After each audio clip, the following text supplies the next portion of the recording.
Hello and welcome to Legal Thinking from RWK Goodman with myself, Ed Wootton. And me, Liam Pape. Who have we got on the show today, Liam? So today we speak to Fran Tremeer, who is a Senior Associate in the RWK Goodman Dispute Resolution Team, and we speak to Georgina Jones, who is a solicitor also in RWK Goodman's Dispute Resolution Team. And with them, we discussed the capacity tracker. We discussed the potential consequences for care providers who do not comply with the capacity tracker system in the UK. We talk about some of the sanctions they might face and how the CQC might consider non-compliance as part of their regulatory regime. Oh, interesting. Well, yeah, on the topic of reputational issues, I should also plug our previous podcast, How Should Social Care Providers Approach a Crisis, which we recorded as part of our, Emerging from the Storm campaign relating to social care. So we'll link that in the show notes for you. Indeed. And without any further ado, let's roll tape. So to start off with, can you explain what the capacity tracker is and what obligations care providers have to comply with it? The capacity tracker is a single data capture platform. Essentially, it's a website and providers can create an account and log in to complete it. It provides comprehensive reporting analytics at national, regional and local levels, and the intention is for the government to see what support is needed and where. It gives more visibility and transparency across the health and social care sector. So, for example, the capacity tracker is used by care commissioners to source vacancies for people in need of care. Care home providers provide data on care home bed vacancies, workforce resourcing, COVID-19 and flu vaccinations, and domiciliary care providers give data on people using the service, staff, and COVID-19 and flu vaccinations. The need for the capacity tracker came about prior to COVID in 2019, but its use has become mandatory since then. And our view is that the need for the capacity tracker stems from a lot of things, one of which is the ageing population and increased demand for social care, to provide real-time insight, giving local, regional and national support, a better ability to be more targeted, sharing real-time information across all key stakeholders allows the integrated social care system to work collaboratively and greater efficiency across care providers and commissioners, such as local authorities, for example. And there is an improvement to the time taken to discharge individuals from hospital, therefore decreasing the pressure on the NHS and improving patient care. The capacity tracker became mandatory from the 31st of July 2022, and providers are required to update the capacity tracker on the 14th day of each month or the next working day, if that's a weekend or a bank holiday. And it applies to all adult social care providers regulated by the Care Quality Commission and is on a statutory footing brought about by the Adult Social Care Information Enforcement Regulations 2022. Great, thanks for that, Fran. I guess we'll move over to Georgina for the next question. So obviously it sounds like it's a really important thing to help judge how care is delivered across the country. But what are some of the potential consequences for care providers if they fail to comply with the capacity tracker, either from a legal, a regulatory or even a reputational perspective? So the main method of enforcement and therefore the main consequences that the Department of Health and Social Care have outlined is a financial penalty. And these will be dependent on the size of the provider, which means the number of service users or residents within that care provider setting. They have outlined some potential fines, which range from £313 for the smaller providers to £15,710 for the more large-scale providers. However, it is worth bearing in mind that a fine is outlined as being the last resort, and before that comes a 4-step enforcement process, which includes the Department of Health and Social Care reaching out and providing support to providers that aren't complying with the mandatory data reporting obligations to find out why they are not or cannot comply. However, if a fine is issued and unpaid penalties will be transferred to a third-party debt recovery agency, and that in turn can impact a business's credit rating and its viability in eyes of the Care Quality Commission. This in turn could have an adverse effect on a provider's registration or rating. However, as this has been rolled out for less than a year and enforcement has only really been taking place since April 2023, it's unclear how the Care Quality Commission will incorporate any failure to comply with the capacity tracker into its inspections or overall review of a provider. There is also the option to challenge any enforcement action from the Department of Health and Social Care, and a provider would be required to make representations and potentially appeal to the first tier tribunal if they are unhappy with the conclusion, and this will be costly and time consuming for providers. In terms of reputational damage, the failure to provide data and enforcement action against a provider may lead to questions as to why the data isn't being provided and what the reasons are behind the lack of compliance, which may in turn lead to questions being asked about the provider in more generally in the round. So how will the Care Quality Commission, the CQC, use the capacity tracker and consider compliance with it? CQC appeared to have been using the capacity tracker as a source of information before the COVID-19 pandemic, and there are various inspection reports on their website which say that they reviewed the NHS capacity tracker and took into account information from the capacity tracker when preparing for the inspection.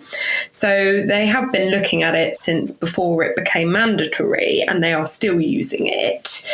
CQC have not published any guidance about taking the capacity tracker or non-compliance with completion of the capacity tracker into account in their regulatory decisions.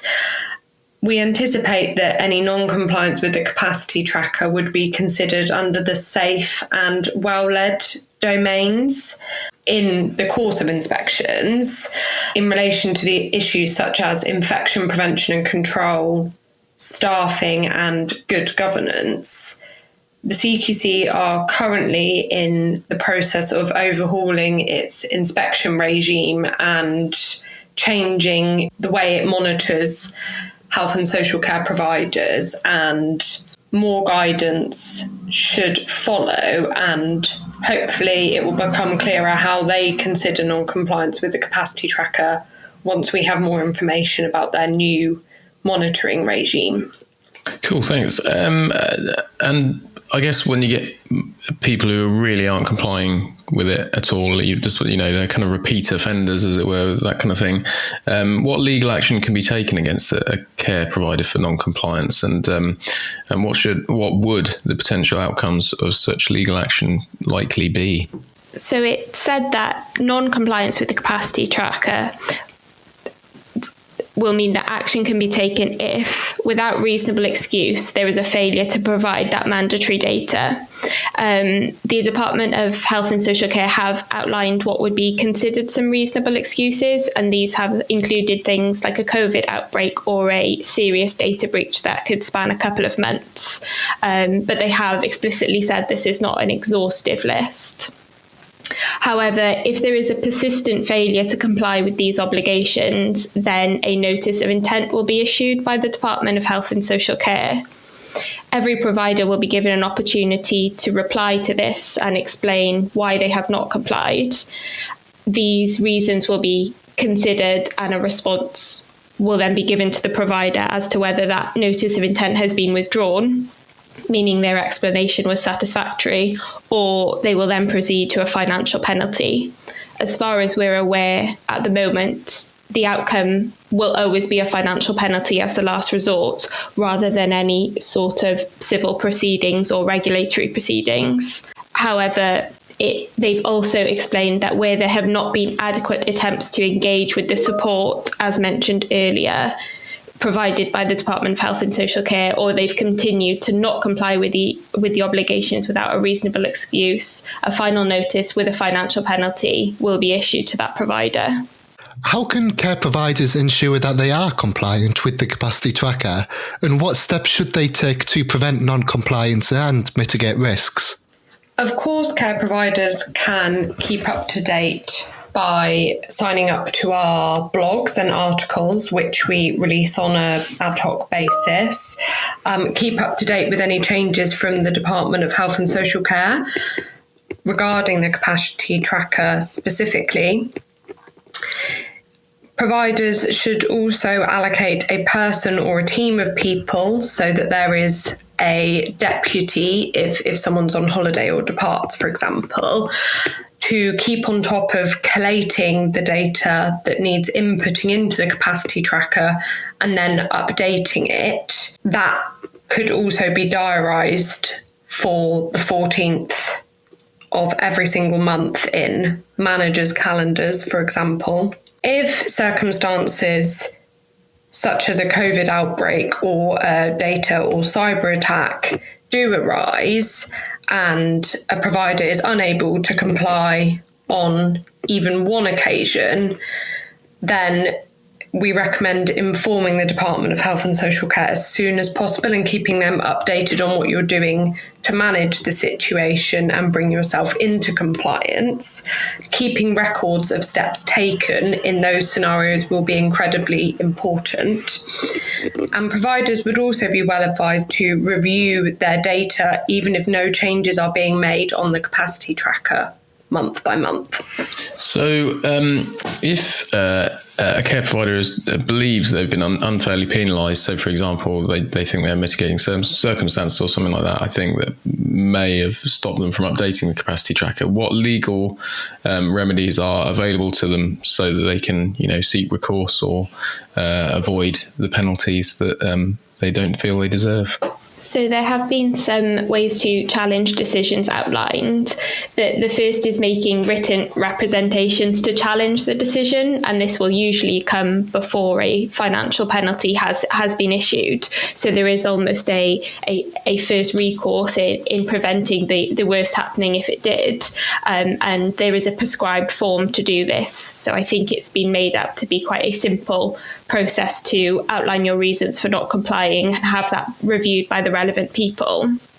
However, if a financial penalty was issued and a provider was still unhappy with that or felt that they had been unfairly penalised for not complying, then they could make an application to appeal to the first tier tribunal. As mentioned earlier, this would be timely and costly, so we would recommend seeking advice in these circumstances to ascertain whether there is a benefit in appealing any decisions. Can you tell us about any recent legal developments or trends related to the capacity tracker and how care providers should respond to these developments? So there have been some initial case studies carried out which are outlining the benefits of the capacity tracker.